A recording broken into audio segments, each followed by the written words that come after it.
সুপ্রিয় শিক্ষার্থীবৃন্দ, আসসালামু আলাইকুম। শুভ সকাল। কেমন আছো তোমরা? আশা করি সবাই ভালো আছো, নিরাপদে আছো। আমি তোমাদের ইংরেজি শিক্ষক রুমি ম্যাম। আজ আমরা যে বিষয়টি পড়ব সেটা হচ্ছে প্রথম শ্রেণীর ইংরেজি। তোমরা যারা প্রথম শ্রেণীতে আছো তাদের ইংরেজি বিষয়ের উপর এখন আমরা ক্লাস নেব, ঠিক আছে? তো গত ক্লাসে আমরা ইউনিট 1 এবং ইউনিট 2 শেষ পড়েছিলাম। আজ আমরা পড়ব ইউনিট 3 থেকে ইউনিট 7। অনেক বেশি হয়ে গেছে, তাই না? তো যদি তোমাদের সাথে সরাসরি ক্লাস হতো তাহলে তো আমরা অবশ্যই সেখানে আমাদের একটা আইটেম অল্প অল্প করে পড়তাম, মানে ক্লাসে পড়ে সেটা শিখে লিখে এভাবেই নেই। কিন্তু অনলাইন ক্লাসের জন্য আসলেই তোমাদেরকে একটু বেশি বেশি করে আমরা পড়াচ্ছি। তো তোমরা এত বেশি লোড নেওয়ার প্রয়োজন নেই। তোমরা নিজেদের মতো করে তুমি যতটুকু পারো বাসায় পড়বে এবং লিখবে, ঠিক আছে? তো আমরা এই অর্থাৎ তোমাদের সাথে আসলে বইয়ের পৃষ্ঠাগুলোর সাথে একটু ভালো করে পরিচয় করাবো, যে এই পৃষ্ঠাগুলোর মধ্যে কী বিষয়ে পড়া আছে সেই জিনিসগুলো আমরা একটু ভালো করে জানি। আমাদের ইউনিট 3 এর মধ্যে দেখো আছে সেইং গুড বাই একটি কবিতা। এখানে টিচার ক্লাসে আসার পরে বলতেছে হ্যালো স্টুডেন্ট বলতেছে হ্যালো টিচার। তারপর আবার যখন টিচার ক্লাস থেকে চলে যায় তখন বলতেছে গুড বাই স্টুডেন্ট। স্টুডেন্ট বলতেছে good bye teacher. Good bye মানে শুভ বিদায়।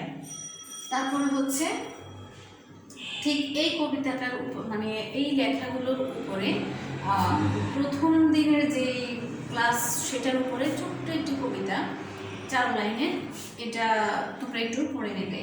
Good bye it's the end of the day. অর্থ গুড বাই মানে শুভ বিদায় it's the end of the day, আজকের দিনের জন্যই সমাপ্তি। গুড বাই শুভ বিদায় now it's time to play, এখন খেলার সময়, ঠিক আছে?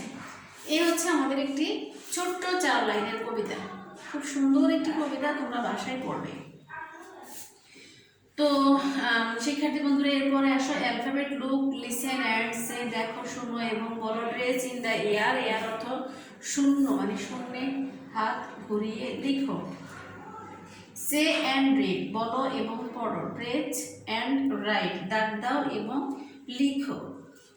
তা আমরা এই বিষয়গুলোর সামনে আরও পাচ্ছি। তারপর দেখো এখানে আছে নাম্বার, সংখ্যা। লুক লিসেন অ্যান্ড সে, দেখো শোনো এবং বলো। প্রেস ইন দ্য এয়ার, ওই সেই কথাগুলো আগে যেটা পড়েছিলাম, শূন্যে হাত ঘুরিয়ে লিখো। কাউন্ট, গণনা করো। এখানে তোমাকে বলছে তুমি গণনা করো, যে এখানে যেমন একটি বল, 2টি পিঁপড়া। তো অ্যাপেল, 1 অ্যাপেল, এখানে কয়টি বল? 2, এখানে 2টা পিঁপড়া, তাহলে এখানে 2 হবে। এভাবে সংখ্যাগুলো ঘরগুলোর পাশে সংখ্যা বসবে। এখানে আসো alphabet. Look listen and say, press in the air, cap অর্থ ক্যাট অর্থ বিড়াল। তারপরে এখানে জাস্ট ক্যাপ এবং ক্যাট দিয়ে তোমাদেরকে দেখালো যে আসলে এখানে হচ্ছে মূলত সি শব্দটার সাথে, যে সি দিয়ে কি হয়, 2টি শব্দ। আবার সি দিয়ে তোমার এই যে ক্যাপ, তারপরে ক্যাট, এভাবেই সাজিয়েছে, ঠিক আছে? তো এরপর আসো কমার্স মানে আদেশ, পৃষ্ঠা নাম্বার 10। কমার্স মানে আদেশ। উইন্ডো জানালা, ডোর দরজা, চেয়ার ফ্লোর মেঝে, টেবিল বুক বই, পেন্সিল ব্যাগ অর্থ থলে। তো এই শব্দগুলো দিয়ে দেখো এখানে স্ট্যান্ড আপ মানে দাঁড়াও, সিট ডাউন বসো, গো টু দ্য ডোর দরজার কাছে যাও, পয়েন্ট টু দ্য উইন্ডো জানালাটি নির্দেশ করো। এখানে rhyme, look listen and do, stand up, sit down, point to the floor, point to a book, go to the door. এই শব্দগুলো এটা আমাদের মানে পরীক্ষায় আসার মতো ছড়া না। এখানে শুধু এই প্রত্যেকটি লাইনের ইংরেজিটা বাংলাটা কি হবে, এই ইংরেজি কথাটার বাংলাটা কি হবে সেটা তোমাকে জানতে হবে। পয়েন্ট টু দ্য ফ্লোর, মেঝে নির্দেশ বা মেঝেটি নির্দেশ করো। পয়েন্ট টু দ্য বুক, বইটি নির্দেশ করো। গো টু দ্য ডোর, দরজার কাছে যাও। তারপরে অ্যালফাবেট এখানে ডি দিয়ে ডগটাকে পরিচয় করে দেওয়া হয়েছে। এরপরে আসো নাম্বার সংখ্যা, এখানেও সেই একই কথা 1 2 3 তিনটা বিড়াল দেওয়া আছে।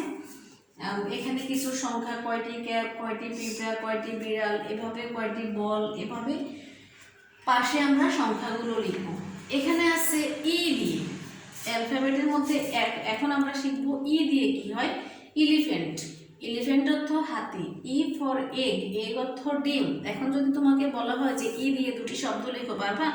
ই ফর এলিফ্যান্ট, এলিফ্যান্ট অর্থ হাতি। ই ফর এগ, এগ অর্থ ডিম। তো সেই দুটি শব্দ এখানে আবার শূন্যস্থান পূরণ দিয়েছে, তারা আবার এখানে একটা চিত্র দিয়েছে, তারা কি করতেছে, এই বিষয়গুলো। তো এরপরে আসো, এখানে সর্বশেষ আমাদের একটি কবিতা আছে, এটা গুরুত্বপূর্ণ কবিতা। এটা তোমাদেরকে ভালো করে মুখস্থ করতে হবে, বুঝতে হবে, পড়তে হবে। স্ট্রিম আর রাইম, একটি ছড়া এখানে দেওয়া আছে। Look, listen and say. 3 little tigers sitting by a stream. Stream অর্থ জলস্রোত। জলস্রোতের কাছে তিনটি বাঘ, ছোট বাঘ বসে আছে। 3 little tigers, তিনটি ছোট বাঘ জলস্রোতের ধারে বসে আছে। মুশফিক, সাকিব অ্যান্ড তামিম, ওদের নাম কি? মুশফিক, সাকিব এবং Tamim. Bye bye Mushfiq, bye bye Tamim, অর্থাৎ মুশফিক এবং তামিম চলে গেল। 1 little tiger sitting by a stream, আর একটি মাত্র ছোট বাঘ জলস্রোতের ধারে বসে আছে। তো এই ছিল আমাদের এই কবিতাটি, তাও মাত্র 4 লাইনের কবিতা। একটু বড় মানে কথাগুলো সুন্দরী, ছোট ছোট তোমরা পড়তে পারবে। তো এরপরে আসলে আমরা আমাদের পাঠ্য বইয়ের আলোকে আমাদের পরীক্ষায় যে জিনিসগুলো বা তোমাদেরকে যেটা পড়তে হয়, word meaning, make sentence, translate into English, translate into Bengali, এই জিনিসগুলো আমরা কি করি বাসায় ক্লাসে পড়ি। তারপরে আছে ফিল ইন দ্য ব্ল্যাঙ্কস, তারপরে রিঅ্যারেঞ্জ, এরপরে আছে কারেক্ট দ্য স্পেলিং, এমন অনেক কিছুই আছে। আমরা এখন তার কিছু কিছু পড়ব।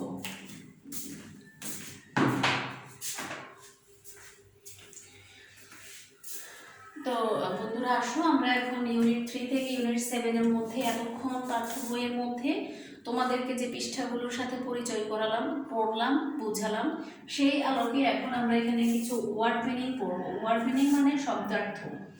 আচ্ছা, রাইম অর্থ কি? ছড়া। সিং অর্থ গান করা। প্লে অর্থ খেলা করা। স্ট্রিম জলস্রোত, যেটা একটু আগে হয়েছে কবিতার মধ্যে পেয়েছিলাম। কাউন্ট অর্থ গণনা করা। ফ্লোর অর্থ মেঝে। কমান্ড অর্থ আদেশ। উইন্ডো অর্থ জানালা। বুক অর্থ বই। লিটল অর্থ ছোট। তো এই যে ওয়ার্ড মিনিংগুলো আমরা কি করলাম, এখন পড়ছি। আবার বলো তো, রাইম অর্থ কি ছিল? ছড়া। সিং গান করা। প্লে খেলা করা। স্ট্রিম জলস্রোত। কাউন্ট অর্থ গণনা করা। ফ্লোর অর্থ মেঝে। কমান্ড অর্থ আদেশ। উইন্ডো অর্থ জানালা। বুক অর্থ বই। লিটল অর্থ ছোট। আমি কিন্তু তোমাদেরকে কিছুক্ষণ পরে আবার জিজ্ঞেস করবো, আবার মানে জানবো যে তোমরা আসলে পারো কিনা, ঠিক আছে? জিজ্ঞাসা করবো। তারপরে দেখো মেক সেন্টেন্স, অর্থ বাক্য তৈরি করো। হাউ, হাউ মানে কেমন, কত, কিভাবে, এই শব্দগুলোর ইংরেজি হচ্ছে হাউ। আমি যদি বলি হাউ দিয়ে একটি বাক্য তৈরি করো, তুমি কি লিখবে? হাউ আর ইউ, তুমি কেমন আছো। সিং মানে গান করা বা গান গাওয়া। আই ক্যান সিং, আমি গান গাইতে পারি। এয়ার, এয়ার অর্থ কি? বাতাস বা শূন্য। প্রেস ইন দ্য এয়ার, শূন্যে হাত ঘুরিয়ে লিখো। অ্যান্ড অর্থ পিঁপড়া। দেয়ার আর 3 ants, অর্থ সেখানে 3টি পিঁপড়া আছে। নাম্বার সংখ্যা, count the numbers, count the number সংখ্যাগুলো গণনা করো। ডোর অর্থ দরজা।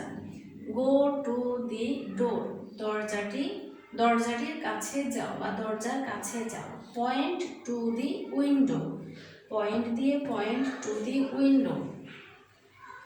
জানালাটি নির্দেশ করো। Write, say, trace and write. Say বলো, ডাক দাও এবং লিখো। Say, trace and right.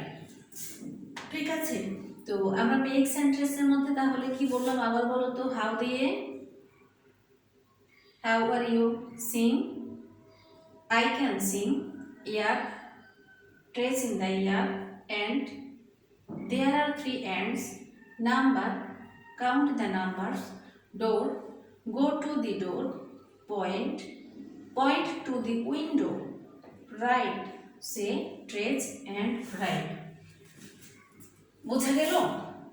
আমরা এতক্ষণ যে মেক সেন্টেন্সগুলো পড়েছি, তারপরে আসো আমরা এখানে কিছু translate into Bengali oblique English দেওয়া আছে। আমি তোমাদেরকে এখন বাংলাটা বলতে বলবো, অর্থ মানে আমি ইংরেজিটা বলবো, তুমি তার বাংলাটা বলবে।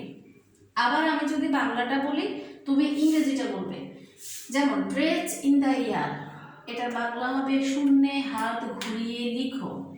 আমি যদি তোমাকে বলি বাংলাটা শূন্যে হাত ঘুরিয়ে লিখো, তুমি তার ইংরেজি কি লিখবে? Trace in the year. ঠিক আছে, আলাদা না লিখে আমি একসাথে লিখে ফেলেছি। অর্থাৎ তোমাকে যখন আমি ইংরেজিটা লিখে দিব, তুমি তার বাংলাটা লিখবে। আমি যদি তোমাকে বাংলাটা লিখে দেই, তুমি তার ইংরেজিটা লিখবে। ইটস দ্য এন্ড, এন্ড মানে সমাপ্তি। It's the end of the day, আজকের দিনের জন্যে সমাপ্তি। আমি যদি তোমাকে বলি আজকের দিনের জন্যে সমাপ্তি, তুমি কি বলবে ইংরেজিতে? It's the end of the day. Now it's time to play. এখন খেলার সময়। আমি যদি তোমাকে বলি এখন খেলার সময়, Now it's time to play. Point to the window. জানালার দিকে নির্দেশ করো।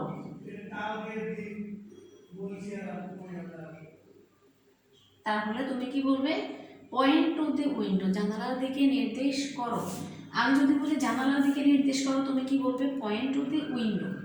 সে অ্যান্ড ডু, বলো এবং করো। আমি যদি বলি বলো এবং করো, তাহলে তুমি কি বলবে? Say and do. বোঝা গেল? তারপর দেখো কারেক্ট দ্য স্পেলিং। পিকচার অর্থাৎ কারেক্ট দ্য স্পেলিং বলতে একটি শব্দ যার বাংলাটা কি হবে, একটি শব্দ তার সঠিক বানানটা কি হবে এটা তুমি জানো। এখন যদি আমি তোমাকে এই বানানটা ভুল লিখে দিই, তুমি সেটা ধরতে পারবে না? অবশ্যই পারবে। তো তোমাদের পরীক্ষার খাতার মধ্যে এরকম কিছু ভুল শব্দ দেওয়া থাকবে, যেটা তুমি শুদ্ধভাবে লিখবে। যেমন আমরা জানি পিকচার বানান কিভাবে, PICTURE, পিকচার। এই শব্দটা যদি আমি তোমাকে এভাবে দিই, তুমি কি এটাকে বলবে যে এটা শুদ্ধ? না, এটা ভুল। তাহলে তুমি টান দিয়ে এই পিকচারটাকে এভাবেই লিখবে। ঠিক আছে, তো এরপরে দেখো স্ট্রিম। আমরা কবিতার মধ্যে স্ট্রিম শব্দটা বানান পেয়েছি, STREAM, স্ট্রিম। এই শব্দটা যখন তোমার চোখের উপরে তুমি ভালো করে দেখো তো বানানটা কিভাবে আছে। এখন যদি তোমাকে আমি পরীক্ষার খাতায় বা তোমার খাতায় যদি আমি শব্দটাকে এভাবে দিই, এটা অবশ্যই ভুল। তুমি এই শব্দটাকে টান দিয়ে স্ট্রিম অর্থাৎ যে শুদ্ধ বানানটা আছে সেটা লিখতে হবে। নাম্বার বানান কিভাবে? NUM। আমি এখানে কি লিখেছি? NAM, তার মানে এটা ছিল ভুল, সেটা হবে না। তাহলে তুমি লিখবে NUMBER, নাম্বার। তারপর আছে লিসেন। এই লিসেন শব্দের অর্থ কি? মনোযোগ দিয়ে শোনা অথবা শোনা, যেটাই বলো। এই লিসেন বানান হচ্ছে LISTEN, লিসেন। আমি দেখলাম LISTAN, হবে না। তাহলে শব্দটা হবে এভাবে, তুমি এটাকে শুদ্ধভাবে এভাবে লিখবে। তারপরে লিটল বানান কিভাবে? LITTLE, little. এখানে আছে LITLE, হয়েছে? অবশ্যই না। তো সেই ক্ষেত্রে আমরা তার শুদ্ধ রূপটা এভাবেই লিখব। এজন্য কি করতে হবে, আমাদেরকে প্রত্যেকটি শব্দ ভালোভাবে একদম শুদ্ধভাবে বানানটা শিখতে হবে। তাহলে আমি এভাবেই শব্দগুলোর বানানটা লিখতে পারবো কারেক্ট স্পিডে। তো বন্ধুরা, এতক্ষণ আমরা যে বিষয়গুলো পড়লাম, এখন আসি আমি একটু আগেও তোমাদেরকে বলেছি যে আমি আবার যদি তোমাদেরকে প্রশ্ন করি তাহলে তুমি পারবে কিনা, ঠিক আছে? তো আসো আমি এখন আবার প্রথম থেকে তোমাদেরকে মানে দুই একটা প্রশ্ন করি, দেখি পারো কিনা। আমরা যে ওয়ার্ড মিনিংগুলো পড়েছি প্রথমে, আচ্ছা বলো তো সিং অর্থ কি মনে আছে? গান গাওয়া বা গান করা। তারপরে রাইম অর্থ ছড়া। তারপরে বলো তো ফ্লোর অর্থ কি ছিল? মেঝে। তারপর উইন্ডো অর্থ জানালা। কমান্ড অর্থ আদেশ। বুক অর্থ বই। তারপর বলতো মেক সেন্টেন্স, যদি তোমাকে প্রশ্ন করা হয় যে সিং দিয়ে তুমি মেক সেন্টেন্স কিভাবে তৈরি করবে, আমরা একটু আগে পড়েছিলাম সিং অর্থ কি? গান গাওয়া বা গান করা। সিং, আই ক্যান সিং, আমি গান গাইতে পারি। তারপর যদি বলা হয় নাম্বার, কাউন্ট দ্য নাম্বারস, সংখ্যাগুলো গণনা করো। তারপর যদি বলে right, say, phrase and right, বলো, দাগ দাও এবং লিখো। এখানে আমি প্রত্যেকটি শব্দ দিয়ে মেক সেন্টেন্স যেভাবে তৈরি করেছি তুমি এভাবে তৈরি করতে হবে না, তুমি এভাবেও তৈরি করতে পারো, আবার অর্থবোধক অর্থাৎ তুমি যেটা পারো সেটা লিখবে, তবে অবশ্যই যেন সেটা অর্থবোধক হয়, ভুল যেন না হয়, ভুল হইলে হবে না। আর না হয় তুমি এভাবেই লিখবে, ঠিক আছে? অ্যান্ড দিয়ে বলতো অ্যান্ড, দেয়ার আর 3 অ্যান্ডস। তারপর ডোর দিয়ে গো টু দি ডোর, ঠিক আছে? এই ছিল আমাদের মেক সেন্টেন্স। এখন আসো আজকের দিনের জন্য সমাপ্তি, ইংরেজিতে কি ছিল? নাও, দুঃখিত, it's the end of the day, আজকের দিনের জন্য সমাপ্তি। এখন আমি যদি তোমাকে ইংরেজিটা বলি it's the end of the day, তুমি বাংলাটা কি বলবে? আজকের দিনের জন্য সমাপ্তি। আমি যদি বলি সে অ্যান্ড ডু, তুমি বলবে বলো এবং করো। আমি যদি বলি বলো এবং করো, তুমি বলবে সে অ্যান্ড ডু, ঠিক আছে? তো এই ছিল আমাদের ট্রান্সলেট ইনটু বেঙ্গলি। তারপর আসো, এরপর আমাদের সর্বশেষ একটি আইটেম তোমাদেরকে বলি, ল্যাঙ্গুয়েজ। ল্যাঙ্গুয়েজ অর্থ কি? ভাষা। ল্যাঙ্গুয়েজ অর্থ ভাষা। প্রথমে জানতে হবে যে ল্যাঙ্গুয়েজ অর্থ হচ্ছে ভাষা। তাহলে ল্যাঙ্গুয়েজ বা ভাষা কাকে বলে? যা বলে বা লিখে মানুষ তার মনের ভাব অন্যের নিকট প্রকাশ করে তাকে ল্যাঙ্গুয়েজ বা ভাষা বলে। অর্থাৎ তুমি যখন কারোর সাথে কথা বলো, সেটা মুখে বলে তোমার মনের ভিতরে যে জিনিসটা আছে সেটা তুমি মুখে তার কাছে বলো, অথবা খাতার মধ্যে তুমি কলম দিয়ে লিখো, বলে অথবা লিখে অন্যের নিকট প্রকাশ করে, সেটা হচ্ছে ল্যাঙ্গুয়েজ বা ভাষা। আবার বলো, যা বলে বা লিখে মানুষ তার মনের ভাব অন্যের নিকট প্রকাশ করে তাকে ল্যাঙ্গুয়েজ বা ভাষা বলে। যেমন ইংলিশ ল্যাঙ্গুয়েজ, বেঙ্গলি ল্যাঙ্গুয়েজ। আমরা সাধারণত এই দুটি ভাষাই ব্যবহার করি, হয় বাংলা ভাষা না হয় ইংরেজি ভাষা, ঠিক আছে? তো কেমন লাগলো বন্ধুরা আমাদের আজকের ক্লাসটি? আশা করি তোমাদের ভালো লেগেছে। বাসায় সবাই পড়বে এবং খাতার মধ্যে লিখবে, নিয়মিত পড়াশোনা করবে, সামনে পরীক্ষা আছে সেই প্রস্তুতি নেবে। ভালো থেকো, সুস্থ থেকো, আবার দেখা হবে পরবর্তী ক্লাসে। আল্লাহ হাফেজ।